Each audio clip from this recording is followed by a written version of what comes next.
শেষ পর্যন্ত নীরবতা ভাঙলেন তিনি, যার প্রতিটি ড্রিবল এক একটা ছবি, যার প্রতিটি গোল ছিল একটি চিৎকার। হ্যাঁ, তিনি নেইমার জুনিয়র।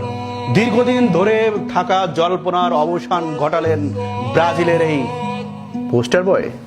তিনি জানিয়ে দিলেন, ক্লাব বদলের প্রশ্নে এবার আর ধোঁয়াশা নয়, চূড়ান্ত সিদ্ধান্ত নিয়ে ফেলেছেন। অনেকেই বলেছিলেন তিনি ফিরবেন ইউরোপে, আবার কেউ বলেছিলেন ফুটবল থেকে মুখ ফিরিয়ে নিচ্ছেন ধীরে ধীরে। কিন্তু এবার যা জানালেন নেইমার, তা পুরো ফুটবল দুনিয়াকে করে তুলেছে বিস্মিত। নিজের মুখেই বললেন, সময় এসেছে নতুন এক অধ্যায়ে, যেখানে তিনি আবারও প্রমাণ করবেন তিনি শুধু একজন তারকাই নন, তিনি একজন যোদ্ধা। জানুয়ারিতে 5 মাসের চুক্তিতে শৈশবের ক্লাব সান্তোসে যোগ দিয়েছিলেন নেইমার জুনিয়র, যা 1 বছর পর্যন্ত বাড়িয়ে নেওয়ার সুযোগ রাখা হয়েছিল। তবে সেই সময় ব্রাজিলিয়ান এই তারকা সেই সময় কিছু জানাননি।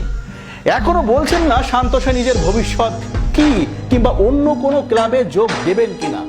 সাংবাদিকদের বারবার এমন প্রশ্নের মুখে পড়ে একটা নির্দিষ্ট সময় চেয়ে নিলেন নেইমার। সেলেসাও তারকার সঙ্গে